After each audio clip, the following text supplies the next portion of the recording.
Nitol tata নিবেদিত DBC নিউজের নিয়মিত আয়োজন সংবাদ সম্প্রসারণে সবাইকে স্বাগত জানাচ্ছি আমি শোভন আরেফ। দিনের বাছাই করা সংবাদ এবং এর পর্যালোচনা নিয়ে সংবাদ সম্প্রসারণে আজকে অতিথি হিসেবে স্টুডিওতে আমাদের সাথে আছেন আজকের পত্রিকার সম্পাদক অধ্যাপক ডক্টর গোলাম রহমান। আপনাকে স্বাগত জানাচ্ছি আমাদের আজকের আয়োজনে। এবং আমাদের সাথে আছেন জাহাঙ্গীরনগর বিশ্ববিদ্যালয়ের শিক্ষক সমিতির সাবেক সাধারণ সম্পাদক অধ্যাপক ডক্টর কামরুল হাসান। ডক্টর কামরুল হাসান, আপনাকেও স্বাগত জানাই। প্রথম যে খবরটি আমরা আজকে দেখলাম, প্রধানমন্ত্রী আজকে ধ্বংসযজ্ঞের যে জায়গাগুলো তার একটি বিশেষ করে আমরা দেখলাম যে মেট্রো রেল স্টেশন ক্ষতিগ্রস্ত হয়েছে, যেটি মিরপুর 10 নম্বরে, সেটি দেখতে গিয়ে তিনি বলছেন যে কোটা আন্দোলনের দাবি নিয়ে সরকারের সাথে বিরোধ না থাকার পরও কেন একটা এই ধ্বংসযজ্ঞ, অনেকটা তিনি স্বগতোক্তির মতো এই প্রশ্ন ছেড়ে দিয়েছেন সবার কাছে। এবং একই সাথে এটাও সচেতন করেছেন যে হামলাকারীরা এখনও সক্রিয় রয়েছেন। গতকালও কিন্তু আমরা দেখেছি সম্পাদকদের সাথে তিনি বক্তব্যে প্রায় একই ধরনের কথা বলেছেন। এটা আসলে কী বার্তা দিচ্ছেন প্রধানমন্ত্রী? ডক্টর কামরুল হাসান, শুরুতে যদি আপনার কাছে আসি, সার্বিক প্রেক্ষাপট যদি বিশ্লেষণ করে বলুন। ধন্যবাদ আপনাকে, প্রিয় সঞ্চালক এবং শ্রদ্ধেয় সহ-আলোচক, দর্শক শ্রোতা যারা শুনছেন। দেখুন, আমি নিজেও আজকে খেয়াল করেছি মাননীয় প্রধানমন্ত্রী মেট্রো রেলের সেই স্পটে গিয়ে অনেক আবেগ আপ্লুত হয়েছেন। এটা স্বাভাবিক, যার মিনিমাম দেশপ্রেম আছে এবং বুদ্ধি বিবেচনা কাজ করে এ ধরনের একটি কাজে মর্মাহত হবেন, সেটাই স্বাভাবিক। কিন্তু একই সঙ্গে আমার যেটা একজন দর্শক শ্রোতা হিসাবে ওই সময় মাথায় এসেছে, সেটা হচ্ছে যে বৈষম্য বিরোধী ছাত্র আন্দোলনে একটা অহিংস আন্দোলন ছিল এবং সেখানে শুরুর দিকে প্রায় অবর্ণনীয় ব্যর্থতা, আমি বলবো যে সরকার দলীয় ব্যর্থতা এবং শিক্ষার্থীদের সঙ্গে সঠিক সময়ে সঠিক সিদ্ধান্ত নেওয়ার ব্যর্থতার কারণে আসলে যেই হতাহতের ঘটনা ঘটেছে প্রথম 16 তারিখ, আমি সেইটা মাথায় রেখে তখন আমার মনে হচ্ছিল যে যারা প্রাণ হারিয়েছে তাদের প্রতি সমবেদনা জানানো, যেটা দুঃখ প্রকাশ, তাদের আত্মার মাগফিরাত কামনা করা, এই সবগুলো কিন্তু সমান গুরুত্বপূর্ণ। আমাদের যে উন্নয়নের জায়গাগুলো ক্ষতিগ্রস্ত হয়েছে, কোনো সন্দেহ নেই, এগুলো আমরাই ব্যবহার করি জনগণের করের টাকায়, এবং আমরা যদি ঋণ করেও করি জনগণের ট্যাক্সের টাকায় সেটা পরিশোধ করতে হবে। ব্যক্তিগতভাবে সরকার প্রধান কিংবা কেউ এটা আসলে পরিশোধ করবে না, ফলে নিজের সম্পদ নিজেরা ধ্বংস করেছে। এটা তো আত্মঘাতী কাজ। কিন্তু এইটা পরিচালনার ভুলে যে হয়েছে সেটা বলতে আমার দ্বিধা নেই। সেই জন্য আমি মনে করি যে প্রাণ যেগুলো আমরা হারিয়েছি তাদের জন্য সহমর্মিতার জায়গাটা একই সঙ্গে থাকলে ভালো হতো, কারণ আমরা যতটুকু ক্ষতিগ্রস্ত হয়েছে তার চেয়ে আর বেশি ক্ষতিগ্রস্ত হতে চাই না। তাদের প্রতি সহমর্মিতা কিংবা সেই দুঃখ, মানে আমরা তো একটি প্রতিবেদন দেখছি, গতকালেও প্রধানমন্ত্রী বক্তব্য রেখেছেন, তার আগেও দিনও ব্যবসায়ী প্রতিনিধিদের সাথে কথা বলেছেন। আপনি 16 তারিখের কথা বলেন, মূলত এগুলো তো 18 এবং 19 তারিখে, গত বৃহস্পতিবার শুক্রবার, মানে এক সপ্তাহ হতে চললো। এটা 16 তারিখের আসলে আবু সাঈদের ঘটনাটা সবাইকে স্পর্শ করেছে, আমি যেটা দূর থেকে খেয়াল করেছি। এবং তারপরে ঢাকা বিশ্ববিদ্যালয়ে যেভাবে সরকার দলীয় সাধারণ সম্পাদক তিনি ছাত্রলীগকে এক ধরনের নির্দেশ দেওয়ার পর যে পরিস্থিতি তৈরি হয়েছে, এগুলো আসলে হয় কি, এটা এক ধরনের উত্তেজনা তৈরি হয়। এইসব পরিবেশে যেটা হয় কি, যারা অভিভাবক তাদেরকে একটু ধৈর্য ধরে, হয়তো বা তাদের ত্রুটি থাকতে পারে বা অন্য কোথাও পরামর্শ দেওয়ার জায়গা থাকতে পারে। যেমন আবু সাঈদের সেই আবেগের বিপরীতে আলিঙ্গন প্রয়োজন ছিল, বুলেট নিক্ষেপ আসলে ভুল সিদ্ধান্ত ছিল, এবং তারপর যে থেমে যাওয়ার ব্যাপারটা সেটা কিন্তু দেখিনি। ফলে যারা এগুলো করবে, এবং আজকাল আমরা জানি অনেক ফ্যাব্রিকেটেড জিনিস থাকে, সত্য জিনিস থাকে না, তারপরেও আমরা যতটুকু নানা মাধ্যমে শুনেছি এটা তো ভয়াবহ, যার সন্তান হারিয়েছে তারা বুঝে। তো আমি সেই সেন্সে বলেছি, আমরা যদি হাসপাতালে সরকারের পক্ষ থেকে যাদের সন্তান হারিয়েছে বা লাশ আছে, যারা অসুস্থ, যাদের সেখান থেকেও শুনছি গ্রেপ্তার করা হচ্ছে, সেই সব জায়গায় সরকার প্রধান কিংবা দায়িত্বশীল যারা আছেন তারা যদি একটু যেতেন, তাহলে যারা এই পরিস্থিতিকে আরও ঘোলাটো করবার চেষ্টা করছেন তারা সেটা পারতেন না। ফলে দেশটা আমাদের নিজেদের রাজনীতিটা একটু পরে করা যাবে। এই জন্য আমি মনে করি এই মুহূর্তে আমাদের যদি স্বাভাবিক অবস্থায় ফিরতে হয়, তাহলে আমরা যারা অন্যায় করেছে তাদের শাস্তি দেওয়ার জন্য যেরকম পদক্ষেপ গ্রহণ করব, তেমনিভাবে যেসব মা সন্তানহারা হয়েছে, যেসব পরিবার অকারণে, যেমন অনেক জায়গায় দেখেছি ঘরের ভেতরেই ছিল 11 বছরের একটি বাচ্চা মিরপুর কাফরুলে, সে এবং তার চাচা, তার 17 বছর বয়স, দুজনই গুলিবিদ্ধ, একজনের চোখে গুলি ঢুকে খুলি দিয়ে বের হয়ে গেছে। তাহলে দেখা যাচ্ছে উপর থেকে এই গুলিটা আসছে কোথাও থেকে, তাহলে ওরা তো আর এজিটেশনে ছিল না।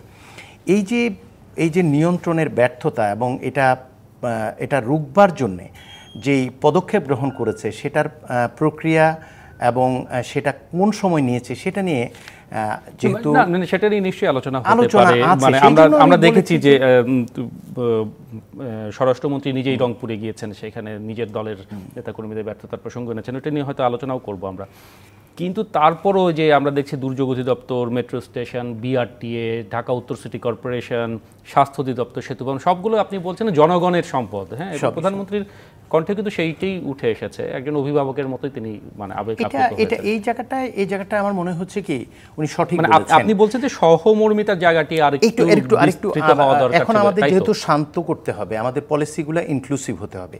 কারো কারো অপরাধ থাকতে পারে এবং সেটা আইনের কাঠগড়ায় দাঁড় করিয়ে সঠিক সময়ে সঠিক বিচার করা যাবে, কিন্তু অভিভাবক হিসাবে পরিস্থিতি ঠান্ডা করবার জন্যে এই যে মাহারা সন্তানহারা মায়ের যে কষ্ট, এই জায়গাটা মানুষের পালসটা বুঝতে হবে। আপনার বক্তব্য স্পষ্ট, আমি সেটা বলছি যে গোলাম রহমান আপনিও তাই মনে করেন কিনা, কিংবা এখন সরকার যে পদক্ষেপগুলো নিচ্ছে সেই জায়গাগুলোর কোনো আলোচনা সমালোচনা আপনি করবেন কিনা?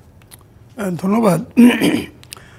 আমার মনে হয় যেভাবে যে অবাঞ্ছিত ঘটনাগুলো ঘটেছে, পুরো জাতি সেটার জন্য স্তম্ভিত, পুরো জাতি থমকে গেছে যে কিভাবে এই সম্ভব। বাংলাদেশ তো মুক্তিযুদ্ধ করে অনেক ত্যাগ তিতিক্ষার বিনিময়ে এই জাতিটি উঠে এসেছে এবং বিশ্ব দরবারে একটা স্থান করে নিচ্ছে। সেই জায়গায় বাংলাদেশের যে অতীত অভিজ্ঞতা থেকে সংগ্রাম, আন্দোলন, গণতান্ত্রিক অধিকার প্রতিষ্ঠার কারণে সাংস্কৃতিক আন্দোলন, বিভিন্ন পর্যায়ে বাংলাদেশের মানুষের যে অবদান, সেটা তো রাতারাতি মুছে যাওয়ার মতো না, কিংবা সেটা ভুলে থাকার মতো না। তাহলে আমাদের এই যে প্রজন্ম এখন আন্দোলনে লিপ্ত হলো, কিংবা ছাত্রদের আন্দোলনের বলে যে আন্দোলনটা শুরু হলো, সেটা শুরুতে তো বেশ কয়েক সপ্তাহ খুব ভালোভাবেই চলছে, তাতে তো কোনো সমস্যা ছিল না। কিন্তু হঠাৎ করে এটা একটা মোচড় দিয়ে উঠলো, যে আমরা দেখি যে ঘটনার পরম্পরায় ঘটনা থেকে দুর্ঘটনায় পর্যবেসিত হয়ে গেল। এখন যে যার মায়ের সন্তান কিংবা ভাই বোনরা মারা গেছেন, নিহত হয়েছেন, তাদের পরিবারের প্রতি গতকালও মাননীয় প্রধানমন্ত্রী বলেছেন যে তারা সহায়তার হাত বাড়িয়ে দিচ্ছেন, যেভাবে হোক সাহায্য সহযোগিতা করার তিনি করবেন। আমরা একটি সাংবাদিকদের একটি অনুষ্ঠান ছিল, সেখানে আমরা ছিলাম, সেখানে উনি বলেছেন, আমরা বুঝতে পারি। কিন্তু এখন আওয়ামী লীগ তো এমন একটি রাজনৈতিক দল যারা একেবারে মাটির মানুষের সাথে তাদের অ্যাক্টিভিটিস, তাদের কার্যক্রম নিয়েই এই দলটি পরিচালিত হয়। সুতরাং আজকে এই স্বাধীনতার এই 5 দশক পরে নতুন করে একটা নতুন চিন্তা ভাবনার মধ্যে এই দলটিকে পড়তে হয়েছে, এবং বলা হয়ে থাকে যে আওয়ামী লীগেও প্রচুর লোকজন যারা নতুন এসছেন, এই আমলে এসছেন, তাদের একটা ভূমিকা থাকলেও থাকতে পারে। এখন বুঝতে হবে তাহলে যে এই যে ঐতিহাসিকভাবে আওয়ামী লীগের যে কর্মক্ষমতা, তাদের যে কার্যক্রম, তাদের যে ঐতিহাসিকভাবে তাদের যে দায়বদ্ধতা, স্বীকৃতি, সব কিছু মিলিয়ে তারা তো খেলনা দল না, কিংবা ছোটোখাটো রাজনৈতিক দল না। ঠিক একই সাথে যদি আমরা বলি যে সেখানে তাহলে কি আমাদের রাষ্ট্রনায়করা কিংবা যারা দলীয় রাজনীতি করেন, তারা কি আসলে মাঠের পরিস্থিতিটা পুরোপুরি হৃদয়ঙ্গম করতে পারেন নাই, কিংবা বুঝে উঠতে পারেন নাই, কিংবা তারা কি চালে ভুল করলেন? কারণ আওয়ামী লীগের রাজনীতিতে জনবিচ্ছিন্ন রাজনীতি হওয়ার কোনো সুযোগ নেই, কিংবা থাকার কথা না। এইখানে আমার মনে হয় একটা প্রশ্নবোধক চিহ্ন থেকেই যায়। যে কথাটা আমাদের কামরুল হাসান সাহেব বলছিলেন যে আজকে দলীয়ভাবেও লোকজনকে চিন্তা করতে হবে যে তারা কি করতে চায়, কি করা উচিত। এখন যারা এই ঘটনায় তৎপর ছিল, কিংবা যে ঘটনাটাকে সামাল দেওয়া যেত, সেটা এত ভয়াবহ আকার ধারণ করলো, এটাই মানুষ মেনে নিতে পারছে না। এটা হচ্ছে সবচেয়ে বড় সমস্যা। সমস্যাটা হচ্ছে যে এতগুলি লোকের প্রাণহানি ঘটেছে, এটা ছোট করে দেখার কোনো সুযোগ নেই। বিষয়টা হলো এই জায়গায়। এখন যে কোনো মানুষ, কিন্তু আমাদের দেশের মানুষ বিষয়টা নিয়ে চিন্তার মধ্যে পড়েছেন, চিন্তা করছেন যে এত ভয়াবহ ক্ষতির মুখোমুখি আমরা কেন হলাম। এখন কথা হচ্ছে যে প্রতিষ্ঠানগুলো ধ্বংস হয়েছে, যেভাবে ধ্বংস হয়েছে, এগুলো কিন্তু কল্পনা করা যায় না। আমি বিভিন্ন দেশের মেট্রো রেল স্টেশন দেখেছি, দেখার সুযোগ হয়েছে, কিন্তু বাংলাদেশের যে মেট্রো রেল স্টেশন, এটা গর্ব করার মতো, আমাদের গর্ব করার মতো প্রতিষ্ঠান। এখন বেছে বেছে প্রতিষ্ঠানগুলোকে ধরে ধরে একেবারে ধ্বংসযজ্ঞের চূড়ান্ত অবস্থায় নিয়ে যাওয়া হলো। এটা কি কেউ আশা করতে পারে, কেউ কল্পনা করতে পারে? প্রশ্নটা উঠছে যে কারা এর পেছনে, তাহলে কারা এর পেছনে? তাহলে এটা একটা ধ্বংসাত্মক কাজে লিপ্ত হওয়ার জন্য একটা পূর্ব প্রস্তুতি নিয়ে প্ল্যানফুলি কাজটা তারা করেছে, এটা কিন্তু মনে হয়। এখন তাহলে এই যে যদি প্ল্যানফুলি করে থাকে, তাহলে তো সরকারের যে যারা ডিটেকটিভ ব্রাঞ্চ কিংবা যারা এই পূর্ব প্রস্তুতি সম্পর্কে তারা কিছুই পেলেন না। মানে এই প্রশ্ন বারবার উঠছে। আমরা যে বিরতির পরে ফিরে এসে স্বরাষ্ট্রমন্ত্রীর প্রশ্নটি নিয়েও আপনাদের সাথে আলোচনা করতে চাই। নিশ্চয়ই সেই বিষয়ে মতামত পাবো। ডক্টর গোলাম রহমান, ডক্টর কামরুল হাসান আমাদের সাথে থাকুন। আমরা ফিরবো কিছুক্ষণের মধ্যে নিটল ডাটা নিবেদিত সংবাদ সম্প্রসারণে। নিটল ডাটা নিবেদিত সংবাদ সম্প্রসারণে আবারও আমরা ফিরে এলাম। আজকের পত্রিকার সম্পাদক অধ্যাপক ডক্টর গোলাম রহমান এবং জাহাঙ্গীরনগর বিশ্ববিদ্যালয় শিক্ষক সমিতির সাবেক সাধারণ সম্পাদক অধ্যাপক ডক্টর কামরুল হাসান আজকে আমাদের অতিথি। আবারও স্বাগত আপনাদের দুজনকে। আমরা খুব স্বাভাবিকভাবেই সাম্প্রতিক সময়ে যে ঘটনাগুলো ঘটে গেল সেগুলো নিয়ে আলোচনা করছি।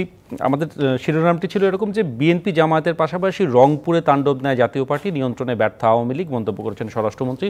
রংপুরেও যে সমস্ত নাশকতা হয়েছে সেগুলো স্বরাষ্ট্রমন্ত্রী আজকে দেখতে গিয়েছিলেন। স্থানীয় পর্যায়ের নেতাকর্মীদের সাথে তিনি মত বিনিময় করেছেন। ডক্টর গোলাম রহমান, আপনি বলছিলেন আওয়ামী লীগের মতো একটি ঐতিহাসিক এবং এত বড় একটি দল যেটি ৭৫ বছর পূর্ণ করলো কিছুদিন আগে, গেল মাসে, এখন কি তাদের নিজেদের এক ধরনের উপলব্ধি কিংবা আত্মসংস্কারের সময় এসেছে কিনা? কারণ বিগত নির্বাচনগুলোতে আমরা দলের মধ্যে অনেক বিভাজন কোন্দল দেখেছি। এখন সবাই মিলে এক হবার সুযোগ আছে কিনা? আবার ধন্যবাদ। বিষয়টা হচ্ছে যে আওয়ামী লীগ বড় রাজনৈতিক দল, সব কিছু সব ঠিক আছে, কিন্তু বিষয় হচ্ছে যে আওয়ামী লীগের মধ্যে ক্রমান্বয়ে যে লোকগুলো সম্প্রতি ঢুকেছে, বলা যায় অনুপ্রবেশ করেছে, তাদেরকে তো আমরা আলাদা করে দেখতে পাচ্ছি না। তারা তো অনুপ্রবেশ করার সুযোগ আছে নাকি? হ্যাঁ, অনুপ্রবেশ এই অর্থে আমি বলবো যে যারা ঐতিহাসিকভাবে একেবারে বংশ পরম্পরায় আওয়ামী লীগ করার লোক পাবেন আপনি, কিন্তু আবার কিছু লোক আছে যারা হয়তো ঘটনা প্রবাহে কিংবা সমসাময়িক ঘটনার কারণে তারা এসছেন, হয়তো ছাত্রলীগ করেন, ছাত্রলীগের অফশুট ছাত্রলীগ হিসেবে মূল দলরা আওয়ামী লীগ হয়তো আছেন। কিন্তু সম্প্রতি দেখা যায় যে প্রচুর লোকজন আছে যারা সুবিধাবাদী চরিত্রের, যারা সুবিধা নেওয়ার জন্য রাজনৈতিক দলে অংশ নেয়, এবং এটার পরিমাণ কিন্তু এখন যথেষ্ট কম, মানে কম, ছোটোখাটো অংশ বলা যাবে না। এখন যারা এই যে সুযোগ সন্ধানী কিংবা যারা সুযোগ গ্রহণ করার জন্যে রাজনৈতিক আশ্রয় প্রশ্রয় নিয়ে থাকেন, এরা তো তাদের কাজ হাসিল হয়ে গেলে তারা সটকে পড়বেন এরকম লোক। এখন তাদের উপর ভিত্তি করে যদি দল চলে, তাহলে তো সেই দলের কাছে আপনি সেইভাবে ঐতিহাসিকভাবে যেভাবে আশা করে আসছেন সেটা তো আশা করতে পারেন না। নইলে এই যে ঘটনা যে ঘটে গেল, এই ঘটনায় এই অবস্থা দাঁড়ানোর কথা না। কারণ আমরা আওয়ামী লীগকে দেখেছি যে সবসময় তারা রাজনৈতিকভাবে আন্দোলন করে করেই তারা বড় হয়েছে, এবং এই দেশবাসীর কাছে তাদের পরিচয় ছিল জনগণের একটা রাজনৈতিক দল হিসেবে। কিন্তু সেই জায়গা থেকে কি তারা তাহলে বিচ্যুত হয়ে গেলেন? তারা কি তাদের নিজেদের জায়গায় নিজেদের সংরক্ষণ করতে পারলেন না?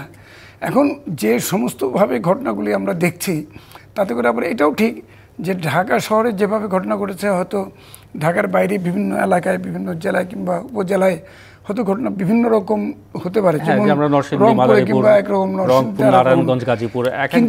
কম বেশি বেশিরভাগ জায়গাগুলোতে দেখা যায় যে সবগুলোই প্রায় প্ল্যানফুলি হয়েছে, মানে একেবারে প্রস্তুতি নিয়েই করা হয়েছে। নইলে এই যে মাদারীপুরের কথা বলবেন, মাদারীপুরে বলেন, ইভেন বিক্রমপুরের যে জেল ভেঙে, যে নরসিংদী জেল ভেঙে জেল কয়েদিরা বেরিয়ে গেল, তাদের জঙ্গিও বেরিয়ে গেল।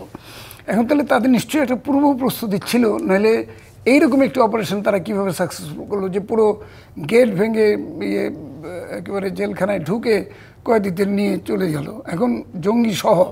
এখন এই জঙ্গিরা তো সহজ না, তারা তো হয়তো নানানভাবে এই সমাজে কিংবা এই কেউ কেউ ধরা পড়ছে, সেই খবর আমরা পাচ্ছি। না, ধরা পড়ছে যারা হয়তো নিজেদের আত্মরক্ষার জন্য ভাবছেন, যারা তাদের 6 মাস আর কারাভোগের পর তারা হয়তো মুক্তি পাবেন, কিংবা কিছুদিন পর তারা শাস্তি শেষ হয়ে যাবে, তারা হয়তো ফিরে আসছেন নিজের ইচ্ছা। মানে আপনি বলছেন কিন্তু অনেকেই তো সেইভাবে ফিরে আসে নাই, কিংবা আসবেও না। সুযোগ রয়েছে এখন দলকে একভাবে সেখানে দলের যে ভূমিকা, দল আমার মনে হয় তাদের আত্মসমালোচনা, আত্মবিশ্লেষণ করতে হবে। এটা একটা বড় ধরনের ব্যাপার। আর বাংলাদেশের বিভিন্ন স্থানে বিভিন্ন ভাবে ঘটনা ঘটেছে। এটার যে এই যে পূর্ব প্রস্তুতিটা ছিল, এই জায়গাটা আমার মনে হয় সরকার যথেষ্ট গুরুত্বের সাথে না দেখলে হয়তো এর পুনরাবৃত্তি যে কোনো সময় ঘটতে পারে বলে যে কেউ সন্দেহ করে। একদম স্পষ্ট। অনেক ধন্যবাদ ডক্টর গোলাম রহমান। ডক্টর কামরুল হাসান, আপনি এই দলীয় ব্যর্থতার যে অভিযোগ সেটি নিয়ে বলতে পারেন, সেই সাথে ইউটিউব, গুগল সহ সব সেবা, মানে ইউটিউবের যে সেবাগুলো হচ্ছে সেগুলো উন্মুক্ত হচ্ছে, কিন্তু ফেসবুক, হোয়াটসঅ্যাপ, ইনস্টাগ্রাম, মানে যে মেটা তার যে অ্যাপসগুলো সেগুলো বোধহয়, টিকটক, সেগুলো এখনও সেভাবে উন্মুক্ত হচ্ছে না। মূলত এগুলো আসলে গুজব ঠেকাতে সামাজিক যোগাযোগ এর মধ্যে এক ধরনের নিয়ন্ত্রণ কিংবা আসছে। এই গুজবের জায়গাটিও তো নিশ্চয়ই ছোট করে দেখার সুযোগ নেই। এটা সঠিক বলেছেন যে গুজবের বিষয়টা হচ্ছে, আমি যেটা মনে করি যে আমাদের এই সুবিধাটা না থাকার কারণে সরকারের প্রতি যেই ক্ষোভ তৈরি হয়েছে, কিংবা আর্থিক প্রায় 60,000 কোটি টাকা আমাদের ক্ষতি হয়েছে, যেহেতু সব কিছু এখন ইন্টারনেট ভিত্তিক আমাদের ব্যবসা বাণিজ্যগুলো, অনেকেই হিসাব দিচ্ছেন কম বেশি হতে পারে। তাহলে এত বড় একটা আর্থিক ক্ষতিকে সামনে রেখে যখন আমি একটা জায়গায় দেখেছি যে ক্লাউডফ্লেয়ারে বাংলাদেশ সরকারের পক্ষ থেকেই ইন্টারনেট বন্ধের একটা ঘোষণা আছে, তাহলে এখানে দুর্বৃত্তরা আঘাত করার পর ফাইবার অপটিক্স সহ তার নষ্ট হওয়ার কারণে যেই এগুলো বন্ধ ছিল বলা হচ্ছে, সেটার সঙ্গে ঠিক ওই ক্লাউডফ্লেয়ারে যেই ঘোষণাটা দেওয়া আছে সেটা কনফ্লিক্ট করছে। ফলে এখনকার এই প্রজন্ম, এরা তো ভার্চুয়াল জগতের অনেকেই এবং আমাদের চেয়ে অনেক বেশি অ্যাডভান্স। এই যে স্ববিরোধিতা, এগুলো সরকারের প্রতি আস্থা কমাচ্ছে এবং যেই গুজবটা আরও বেশি ছড়াচ্ছে। যেমন কে যেন একটা উদাহরণ দিয়েছিল এরকম, যে একটা ঘর যখন কেউ আঘাত করে, অন্ধকার যদি হয়, আপনি আলো জ্বালিয়ে দিবেন, তাহলে গুপ্ত আঘাত কম হবে। তাহলে যখন এই আঘাতগুলো হচ্ছে, আপনি যখন এই যোগাযোগ মাধ্যমগুলো বন্ধ করে দিয়েছেন, এটা এক হচ্ছে আপনার শক্তির দিক থেকে ব্যর্থতা, গোয়েন্দা ব্যর্থতা তো আছেই। এই জিনিসগুলো আরও প্রকট আকার ধারণ করাতে যারা দুর্বৃত্ত, তারা আরও সাহস পেয়ে গেছে যে আমাদের ভয়ে ভীত হয়ে যোগাযোগ মাধ্যম। ফলে আমি মনে করি গুজবে যেটুকু ক্ষতি হতো, এটা সরকারের পক্ষ থেকে একটা ভুল পলিসি হয়েছে, যেহেতু যেটা বলছে কারণ, অথচ নিজেরাই সিদ্ধান্ত নিয়ে করেছে। এটা যদি সঠিক হয়ে থাকে অবশ্যই মানে মোবাইল ডেটা নিয়ন্ত্রণটি তো আগে থেকে বলাই হয়েছে। এটা এই জন্য আমি বলছি কি, এটা একটু আমার মনে হচ্ছে কি এগুলো ক্ষতি হয় না, কারণ এগুলো সবাই বুঝে সামাজিক যোগাযোগ মাধ্যমে কি, সেই জন্য যত দ্রুত সম্ভব এটা আসলে ফেরত দেওয়া উচিত। এবং এটার সাথে আমি আরেকটা জিনিস যুক্ত করি আপনার, যেটা আপনি দলীয় এটা বললেন, দলীয়টা আমার মনে হচ্ছে যে এটা একটু বাংলাদেশ আওয়ামী লীগকে, শাসক দলকে একটু ভিন্নভাবে চিন্তা করতে হবে। গত বছরের 28শে অক্টোবরের বিএনপিকে চ্যালেঞ্জ করা, রাষ্ট্রযন্ত্র ব্যবহার করা একরকম, সেটা একটা রাজনৈতিক দল এবং সেটাকে বোঝাপড়া আছে। কিন্তু এটা যেহেতু ইস্যুভিত্তিক, আমাদের কোমলমতি শিক্ষার্থীদের একেবারে নিষ্পাপ, এবং ছাত্র লীগ করে এরকম অনেক শিক্ষার্থী আছে আমি চিনি যারা এই আন্দোলনে ছিল। ফলে এটাকে রিড করতে ভুল করেছে এবং সেই ভুলের কারণে পর্যায়ক্রমে একই ভুল করাতে এই ডিজাস্টার হয়েছে। এখন চলুন আমরা ওগুলো ভুলে গিয়ে উত্তরণের উপায়টা হচ্ছে, আমি যেটা দেখেছি যে 4টি দাবি সম্ভবত শিক্ষার্থীরা করেছে: ইন্টারনেট সফল করা, কারফিউ ড্র করা। আপনি উত্তরণের উপায় বলছেন, আমি উত্তরণের উপায় এবং জনমনে স্বস্তির বিষয়টি নিয়ে একটু বিরতির পরে ফিরে এসে শেষ পর্বে আলোচনা করতে চাই। সেই বিষয় নিয়ে আপনাদের দুজনের মতামত শুনবো। আমরা ফিরবো কিছুদিনের মধ্যে নিটল টাটা নিবেদিত সংবাদ সম্প্রসারণে। থাকুন আমাদের সাথে। পরে আমরা সংবাদ সম্প্রসারণে ফিরে এলাম। নিটল টাটা গ্রুপ এটি নিবেদন করছে। আজকের পত্রিকার সম্পাদক অধ্যাপক ডক্টর গোলাম রহমান এবং জাহাঙ্গীরনগর বিশ্ববিদ্যালয়ের শিক্ষক সমিতির সাবেক সাধারণ সম্পাদক অধ্যাপক ডক্টর কামরুল হাসান আছেন আমাদের সাথে। আলোচনার প্রায় শেষ দিকে আমাদের খবরটি ছিল এরকম যে 7 ঘন্টা কারফিউ শিথিল গতকাল থেকে যেটি হয়েছে, অফিস আদালতে কর্মচাঞ্চল্য ফিরছে, রাস্তায় আমরা যানজট দেখছি, রাজধানী পুরনো রূপে ফিরছে। তবে রেল যোগাযোগ এখনও বন্ধ থাকবে স্বাভাবিক না হওয়া পর্যন্ত, রেলমন্ত্রী বলেছেন। সংকট থেকে বের হওয়ার কথা বলছিলেন ডক্টর কামরুল হাসান, মানে এই যে রাজধানীর চিরচেনা রূপ কি আসলে সংকট থেকে বের হয়ে আসা, স্বস্তি ফেরা, আস্থার জায়গাটি তৈরি হওয়া, নাকি এইটা আসলে মনোজাগতিক জায়গায় আরও অনেক কাজ করবার রয়েছে? ধন্যবাদ আপনাকে। সময় যেহেতু কম, আমি সুনির্দিষ্টভাবে 2-3টা কথা বলতে চাই। প্রথমত হচ্ছে যে বৈষম্য বিরোধী ছাত্র আন্দোলনের পক্ষ থেকে সমন্বয়করা কিন্তু 4টা দাবি করেছে এবং সর্বশেষ আপনি জানেন এই 4টা দাবির মধ্যে তো জানেনই যে ইন্টারনেট সচল করা, কারফিউ প্রত্যাহার করা, তাদের হলে ফিরে যাওয়ার পরিবেশ তৈরি করা এবং সমন্বয়কারীদের নিরাপত্তা নিশ্চিত করা। আমরা দেখলাম যে কোনোটাই আসলে এখনও পূরণ হয় নাই। ফলে আগে যেভাবে হালকাভাবে দেখেছে সরকার বাহাদুর যেন এবার একটু মনোযোগ দেয় এটায়। এবং সেখানে দেখুন তাদের নিরাপত্তার বিষয়ে যে জিনিসটা বলা হচ্ছে, আজকে পত্রিকায় দেখলাম আসিফ মাহমুদ, আবু বাকের মজুমদার, রিফাত রশিদ এরা 3জনই কিন্তু 5 দিন গুম হওয়ার পর চোখ বাঁধা অবস্থায়। তারপর নাহিদ ইসলামকে দেখা গেল যে তার সমস্ত শরীরে রক্তের ছোপ ছোপ দাগ। দেখুন আপনি যখন শিক্ষার্থীদেরকে বললেন যে ওরা কিছুই করে নাই, তাহলে তাদেরকে এভাবে নিয়ে আবার চোখ বেঁধে যদি আমরা রাস্তায় পাঠাই, মানুষজন তো দেখে।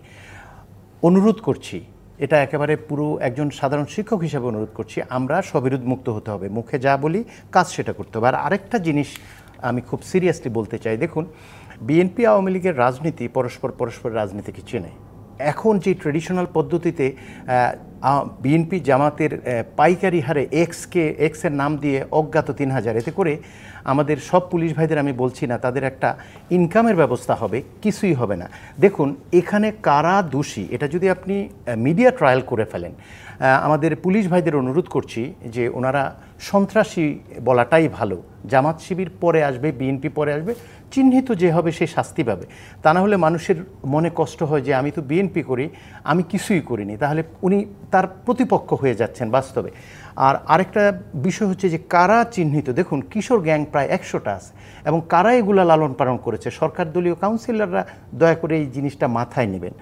এবং গত যে 2টো নির্বাচন, দ্বাদশ নির্বাচনে যে একপাক্ষিক নির্বাচন, ডামি নির্বাচন বলে অভিহিত করা হয় যেটাকে, কিংবা স্থানীয় সরকার নির্বাচনে আওয়ামী লীগকে খণ্ড বিখণ্ড করার যে দলীয়, আমি তো ষড়যন্ত্রই বলবো, এত বড় একটা দল স্বাধীনতা যে আমাদের এই সংগ্রামে যে দলটা নেতৃত্ব দিয়েছে এবং ছাত্রলীগকে সাধারণ ছাত্রদের মুখোমুখি করবার মতো একটা নির্দেশ দিয়ে যেই আত্মঘাতী কাজ করেছে, আওয়ামী লীগকে সরকারকে এ থেকে বেরোতে হবে এবং প্রকৃত অর্থেই যারা চিহ্নিত, যারা এই অপরাধের সাথে জড়িত সেটিকেই এবং আমরা তদন্ত করে যেন এগুলো বলি, তাহলে হবে কি জনগণের আস্থা আসবে। আমরা প্রথমত শান্তি চাই, তারপরে রাজনীতি করা যাবে। দেশটাকে রক্ষা করলে যে কেউ ক্ষমতায় আসতে পারে। ফলে মানুষের অন্তরের কথা, জনগণের কথা বুঝতে হবে। আমাদের সশস্ত্র বাহিনীর ভাইরা ওনারা এটা ভালোই বুঝেন, ওনাদের দারুণ একটা অতীত ঐতিহ্য আছে। আমরা কিছুটা স্বস্তিতে আসছি। আমি অনুরোধ করব 2007-এর মতো যেন না হয়, আমরা জনগণের সাথে যেন দেশপ্রেমিকরা মুখোমুখি না হয়ে যায়, তবেই আমাদের আসলে উত্তরণ সম্ভব। না হলে আমাদের কিন্তু অনেক বড় একটা সংকট কাটেনি, মানে সরকারের পক্ষ থেকে বলা হচ্ছে। ডক্টর গোলাম রহমান, আপনার কাছে। হ্যাঁ, সংকট কাটেনি এটা বোঝাই যাচ্ছে, কারণ আমরা তো এখন মানুষের মোরাল বিল্ড আপ করার একটা প্রয়োজনীয়তা আছে। কারণ হচ্ছে যে যখন দেখছি যে এত বড় একটা ক্রাইসিসের পরে মানুষ কিন্তু দেখেন রাস্তাঘাটে কিন্তু বের হয়েছে মানে তাদের হতে পেশা, তাদের জীবনযাত্রা, জীবন প্রণালী বজায় রাখার জন্য তারা সবাই কাজে যোগদান করার জন্য উদ্গ্রীব। এখন সেই যে কর্মস্পৃহা সেটা যেমন বজায় রাখতে হবে, একই সাথে তাদের সুযোগ সুবিধাটাও বের করতে হবে। কিন্তু পাশাপাশি এই যে এত বড় ভয়াবহ কাণ্ড ঘটে গেল, এর জন্য যারা প্রকৃত অর্থের দায়ী তাদের তো আইডেন্টিফাই করতে হবে, একেবারে সব ধরনের চেষ্টাই বলবৎ রাখতে হবে। এখন যারা এর মধ্যে আবার আওয়ামী লীগের অভ্যন্তরীণ রাজনীতির কথাও উঠে এসছে, যে আওয়ামী লীগের ভিতরে যারা কাজ করেন, যারা নিজেদের আত্মকলহে লিপ্ত করেছেন, তারা সুযোগ সন্ধানী হয়ে কেউ সুযোগ সুবিধা নেওয়ার জন্য প্রচেষ্টা করার জন্য করেছেন, কিংবা কেউ নির্বাচনে নমিনেশন পান নাই, কিংবা ওই আওয়ামী লীগের রাজনীতিতে সুবিধা নিতে পারেন নাই, কিংবা যারা ত্যাগী তারা হয়তো সুবিধাটা পান নাই। সুতরাং ভিতরে অন্তর্কলহ কিংবা অন্তর্দ্বন্দ্ব রয়েছে। এই অন্তর্দ্বন্দ্বগুলোকে যদি আমরা অ্যাড্রেস করতে পারি, তাহলে নিশ্চয়ই আওয়ামী লীগের ভিতর থেকেই এটা এক ধরনের মডিফিকেশন হবে, কিংবা এক ধরনের সাফাই হবে আমি বলতে চাই। ঠিক একইভাবে যদি তারা নিজেদের বিশ্লেষণ নিজেরা না করেন, বাইরে থেকে কিন্তু এটা করে দিবে না। এখন এই যে অনেকেই বলছেন যে আওয়ামী লীগের নতুন লোকজন এসে জড়ো হয়েছেন, হ্যাঁ, সংস্কারটা ভিতর থেকে করতে হবে ফ্রম উইদিন। এখন ভিতর থেকে যদি না হয় তাহলে কিন্তু এটা কার্যকর হবে না, উপর থেকে চাপিয়ে দিলেও কার্যকর হবে না। সুতরাং আজকে আমরা জানি যে আমরা তাহলে কোনো বিকল্প রাজনীতির সুযোগ কিংবা সন্ধান আছে তা কিন্তু নেই। আমাদের দেশে কোনো বিকল্প রাজনৈতিক দল কিংবা রাজনীতির কোনো সুযোগ নেই। কিন্তু তাহলে এই বড় রাজনৈতিক দলের কাছে আমরা প্রত্যাশা করব। এদিকে আপনি দেখেন যে জামাত কিংবা শিবির কিংবা তাদের যে কর্মকাণ্ড, হীন কর্মকাণ্ড, এটাকে অস্বীকার করা যাবে না যে তারাই এটার নেপথ্যে ছিল। এবং আমার বিশ্বাস যে বিএনপির একটি অংশ যারা তাদের সাথে মিলে কাজটিকে ত্বরান্বিত করেছে কিংবা তদন্ত হয়ে তারপরে জাস্ট একটা কথা যুক্ত করে, এই যে বেনজির বা মতিউর বা এই যে দুর্নীতিবাজদের একটার পর একটা গল্প আসছিল, কে জানে এই শক্তিটাও তাদের নিজেদের জন্য হালাল করার জন্য এটা হতে পারে। অনেক অনেক ধন্যবাদ ডক্টর গোলাম রহমান, মাথায় রাখতে হবে। আপনাদের দুজনকেই ধন্যবাদ জানাই যারা সাথে ছিলেন। এই ছিল নিউট্রাল ডাটা নিবেদিত সংবাদ সম্প্রসারণ।